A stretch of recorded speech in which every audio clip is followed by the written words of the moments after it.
Un cuerpo con movimiento circular uniforme tiene una velocidad y aceleración constantes. El movimiento circular uniforme puede describir la órbita de la Luna. El círculo en movimiento. Yo no sé quién inventó la rueda, pero el círculo fue inventado por los hombres primitivos de todo el mundo. Normalmente tenía un significado místico. Lo asociaban con el horizonte, o con el cielo, o con los dioses. Los mitos con el tiempo fueron convirtiéndose en complicadas tradiciones y lenguaje fantástico, y algunos llegan a ser conocidos como filosofía. Los griegos, claro, no eran místicos, eran filósofos. Veían círculos en el cielo como todos los demás, pero para ellos no representaban un mito de creación, sino geometría. Imaginaban el universo lleno de esferas girando sobre sus ejes, de modo que los movimientos que veían les parecían movimientos circulares. Y por ello el filósofo Platón dijo: todos los movimientos son uniformes y circulares en el firmamento. Y los astrónomos se pasaron los siguientes 2000 años tratando de demostrar que así era. La astronomía era una profesión con una misión que cumplir: predecir dónde podría encontrarse cada cuerpo celeste en un momento determinado de determinada noche. Estas predicciones eran importantes, ya que se usaban para la agricultura, para la navegación y sobre todo en aquellos días para confeccionar los horóscopos. Pero en cualquier caso, cualquiera podía mirar al cielo y ver si tenían razón. No olviden que en la antigüedad se pasaban mucho más tiempo que nosotros mirando al cielo. Así, utilizando estos movimientos, tenían que predecir dónde estaban las cosas y tenían que llevar razón. Y no era fácil. En el caso de las estrellas sí, ya que parecían moverse en círculos a nuestro alrededor. Pero había otros cuerpos allá arriba, a los que los griegos llamaban planetas, que significa vagabundos. Y para estos la teoría no funcionaba. Por una parte, no se movían por el firmamento con velocidad constante. Y por otra, no se movían en la misma dirección. Partían, iniciaban la vuelta y retrocedían a veces de nuevo. Además, dos de ellos, Mercurio y Venus, parecían estar siempre bastante cerca del Sol. No así los otros. Y finalmente, no siempre refulgían con el mismo brillo, es decir, no estaban siempre a la misma distancia de la Tierra. Sin embargo, Platón había dicho que todos esos movimientos eran debidos a movimientos circulares uniformes, y esto era lo que los astrónomos deberían perfeccionar. Para ello idearon un sistema que funcionó notablemente bien, basado no en círculos alrededor de la Tierra, sino en círculos alrededor de otros círculos, a los que llamaron epiciclos. Para entender esto, debemos hacer un pequeño círculo nuestro y volver al punto de partida.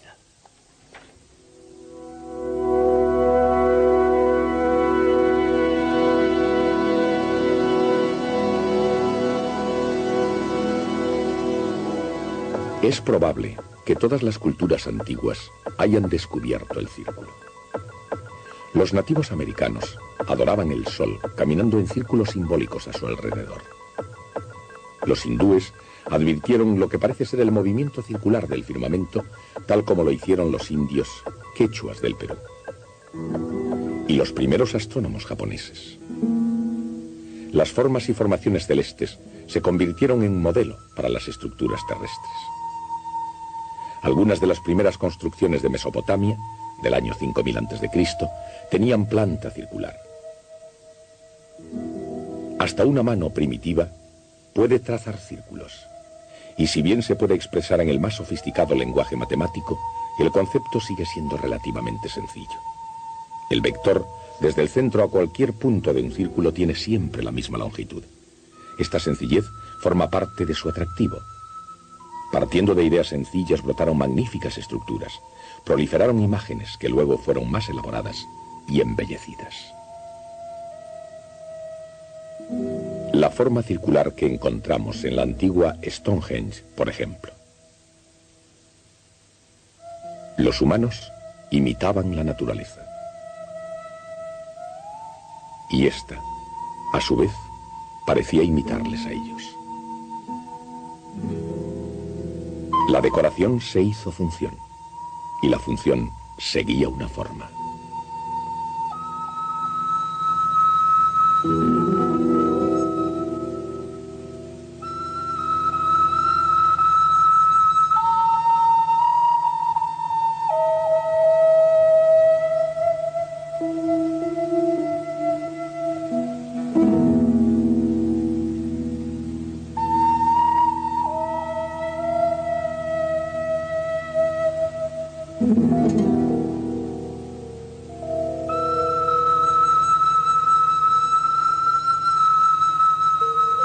A pesar del toque humano, no todo era perfecto en la naturaleza del círculo.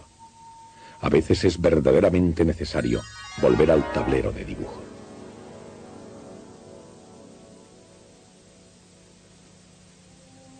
La posición de cualquier punto de un círculo se puede expresar por sus coordenadas cartesianas, o por su distancia desde el centro y el ángulo que forma con el eje X. Estas descripciones están relacionadas con la trigonometría.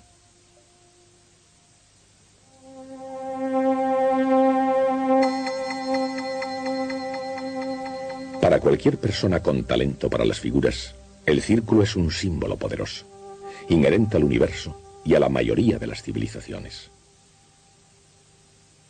En algunas culturas, la forma circular del firmamento y los movimientos celestes circulares son tan manifiestos hoy como lo fueron siempre. Platón, el filósofo griego, proclamó al círculo como ideal y sostuvo que todas las otras formas eran representaciones inferiores e imperfectas. Decidió que el movimiento circular describe el firmamento, y no meramente el movimiento circular, sino el movimiento circular uniforme.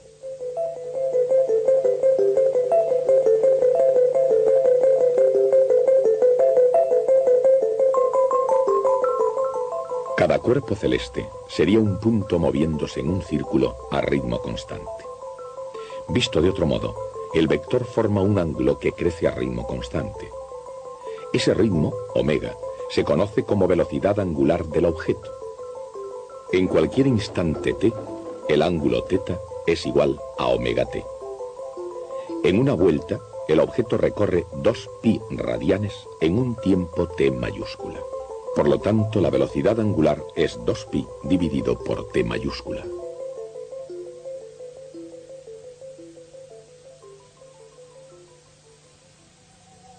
Platón decía a menudo que Dios tenía la costumbre de hacer geometría.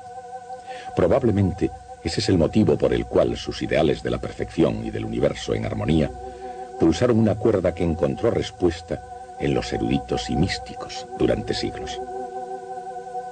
Para Platón, el universo físico estaba limitado por una esfera giratoria de estrellas fijas, cuyo centro es la Tierra, fija e inmóvil. Dentro de la esfera de estrellas fijas, moviéndose en trayectorias circulares con movimiento uniforme individual, había 7 planetas: la Luna, Venus, Mercurio, el Sol, Marte, Júpiter y Saturno, en ese orden y extendiéndose hacia afuera. Los astrónomos griegos veían a los planetas como cuerpos sin rumbo fijo. Tanto es así que la misma palabra planeta significa vagar, extraviar o engañar. Los planetas eran engañosos porque rehusaban obedecer el dictamen de perfección de Platón, el movimiento circular uniforme. Sin embargo, este ideal platónico fue aceptado con el tiempo por los grandes pensadores europeos. ¿Y por qué no? ¿Acaso no tienen mucho en común con los planetas las clases dirigentes y las gentes sencillas? De hecho, ¿no es la conducta humana, como la de los planetas, con frecuencia desigual? Y bajo ciertas condiciones, ¿no tendemos los humanos, tal como hacen los planetas, a vagar o a ser engañosos? Pero en la época del Renacimiento, por supuesto, no se criticaba ni a los planetas ni a las personas nobles por no ser perfectos. Tal vez debería ser así, ya que en la tierra como en el cielo, el comportamiento desigual no significa necesariamente imperfección. La perfección, después de todo, está en los ojos del observador, y así es la realidad misma. Y así, Incluso en el mejor de los mundos, ¿es posible a simple vista ver perfectamente la realidad? No siempre. A veces las percepciones pueden ser sombras de la realidad. Algo que parece que sube y baja puede estar, sin embargo, moviéndose en círculos. En el lenguaje de los vectores, la sombra de un movimiento puede ser solo uno de sus componentes.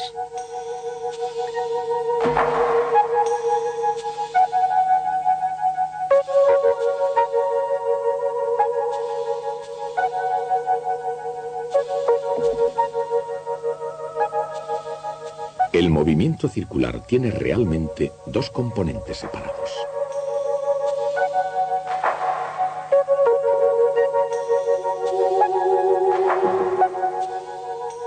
El vector original es la suma de ambos.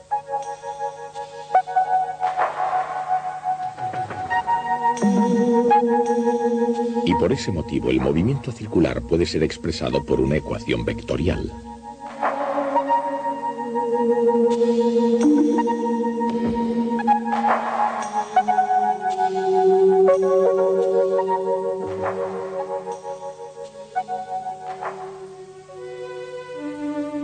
El movimiento de los planetas, visto sobre el fondo de las estrellas, era mucho más complicado, porque los planetas parecían contradecir la idea del movimiento circular uniforme.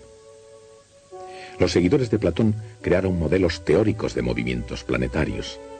Todos intentaban salvar las apariencias. En otras palabras, hacer compatible el comportamiento observado con la idea platónica. Uno de los intentos fue hecho por Apolonio de Perga mediante el invento llamado epiciclo.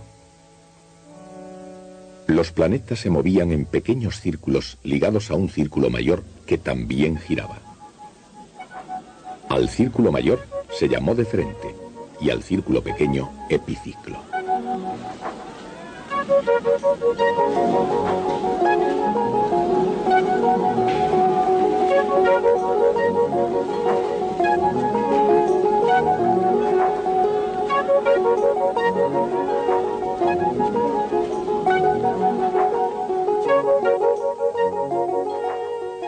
En las manos de un matemático, esta combinación de movimientos circulares puede generar muchas formas. Por ejemplo, visto desde el centro del deferente, es decir, la Tierra, el planeta parece comportarse de forma extraña.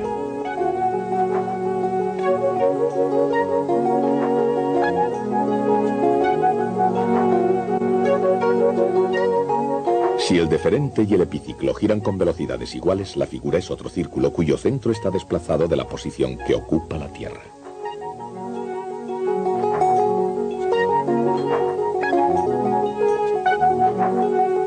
Por otra parte, si el epiciclo gira exactamente al doble de velocidad que el deferente, el resultado es otra curva regular, una elipse. La elipse sería más tarde reconocida como la verdadera forma de la órbita de un planeta alrededor del Sol. Apolonio escribió un famoso tratado sobre curvas, una de las cuales, irónicamente, era la elipse. Pero la antigua astronomía llegó a su punto culminante 400 años más tarde, en la colonia romana de Alejandría, ciudad reina de Egipto. En esa ciudad de fábula vivía Claudio Ptolomeo. Además de otros trabajos, recopiló el Almagest, una enciclopedia que resumía en 13 extraordinarios volúmenes 5 siglos de ciencia griega. Ptolomeo no solo no abandonó la teoría de la perfección de Platón, sino que de hecho añadió algunas de sus propias peculiaridades.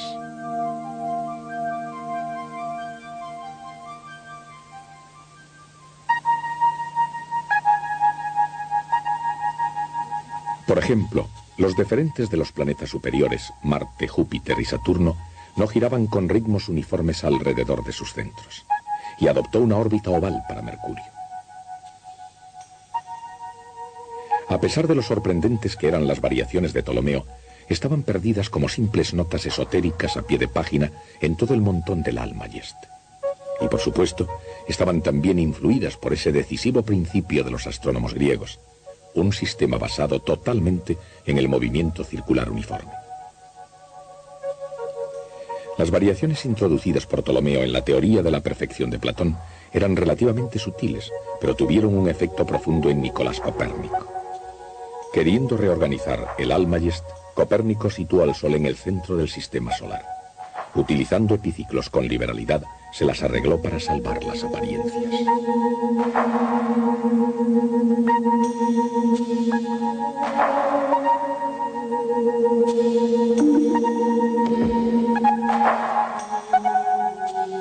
A pesar de los epiciclos, el universo de Copérnico tenía planetas girando alrededor del Sol y la Luna girando alrededor de la Tierra con un movimiento circular casi uniforme. Con el fin de mantener preferencias estéticas tradicionales, creó una visión más nueva y más exacta del sistema solar, el sistema copernicano. Un siglo y medio después, Isaac Newton explicó por qué esa teoría era válida, comenzando con su teoría de la Luna. La Luna está siempre cayendo. Con todo, ella permanece en el cielo. La fuerza de gravedad de la Tierra hace que la Luna acelere de acuerdo con la fórmula F = ma.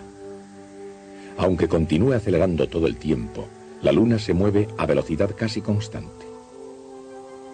Esto parece contradecir el concepto mismo de aceleración, pero la aceleración es el ritmo de cambio de la velocidad, y la velocidad es un vector.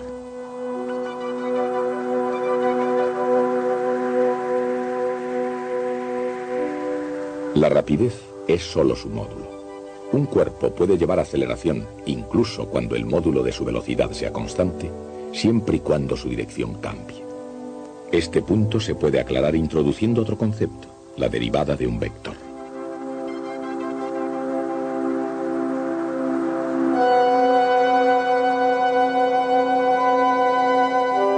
La derivada de una función explica con qué rapidez cambia en un instante dado. La derivada de un vector explica cuán rápidamente está cambiando el vector. Un vector puede variar por un cambio en su módulo, en su dirección o en ambos.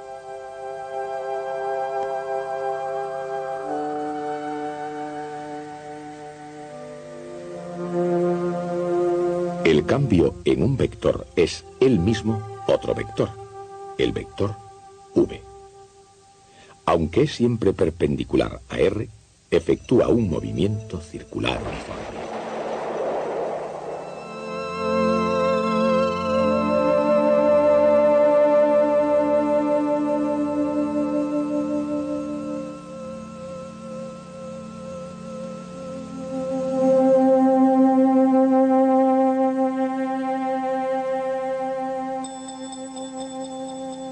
Su derivada es la aceleración, que resuelve el rompecabezas de la aceleración constante a una velocidad constante. Cuando un cuerpo describe un movimiento circular uniforme, la aceleración va orientando continuamente al vector velocidad, el cual, a su vez, orienta al radio vector. Todos ellos van al mismo paso, uno con el otro, constantes en módulo, pero cambiando continuamente la dirección. La idea de la derivada de un vector no es tan nueva como pudiera parecer. Recuerden, F = ma. Es ella misma una ecuación sobre derivadas de vectores. La única diferencia es que anteriormente solo se diferenciaban funciones ordinarias al derivar una componente por vez.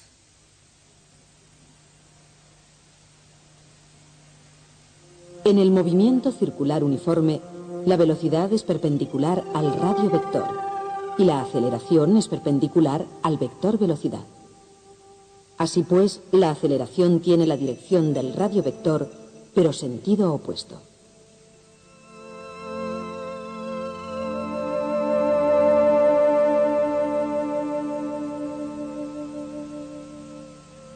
Pero, ¿cuál es el módulo de cada vector?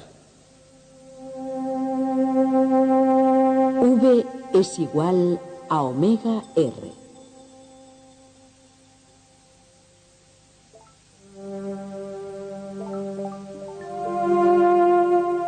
Y A es igual a omega v.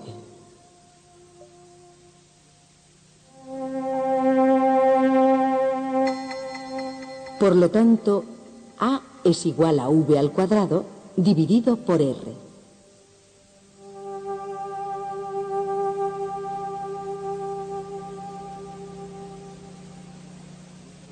Estas son las relaciones entre radio, velocidad y aceleración, encadenadas en el eterno baile del movimiento circular uniforme. Isaac Newton entendió que cualquier cuerpo que se mueve con movimiento circular uniforme está siendo acelerado permanentemente. Llamó aceleración centrípeta a esta aceleración. De acuerdo con la segunda ley de Newton, se requiere una fuerza para producir esa aceleración continua. En el caso de un cuerpo en órbita, dicha fuerza es la gravedad. El módulo del radio vector determina la fuerza gravitacional y esta fuerza entonces determina la aceleración. Pero el movimiento circular requiere esta relación entre radio, módulo de la velocidad, y aceleración centrípeta. Entonces, si un cuerpo comienza a moverse con la velocidad apropiada, el módulo de su velocidad permanece constante y el resultado es un movimiento circular uniforme.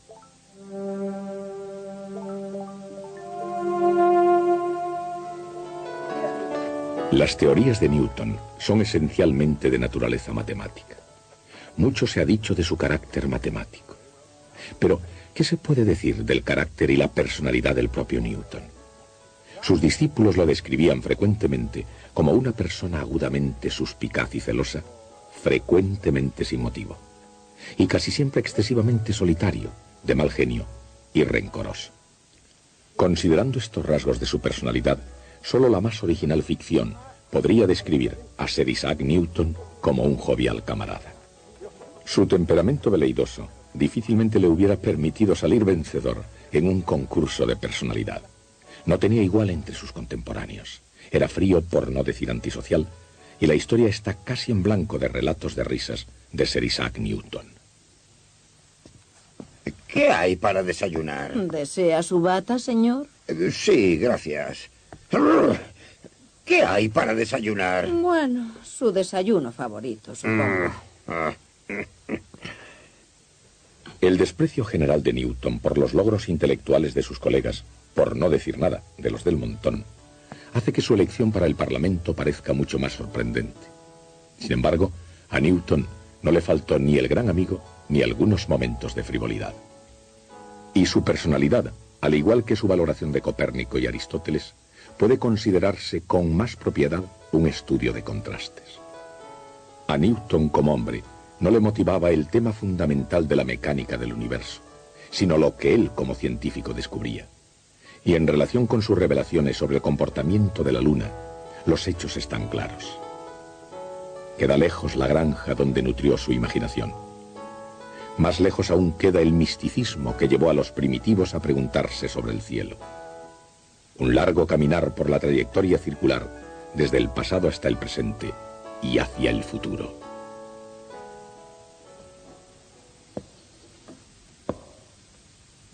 Y ahora, en interés de la justicia, quiero cambiar completamente de tema.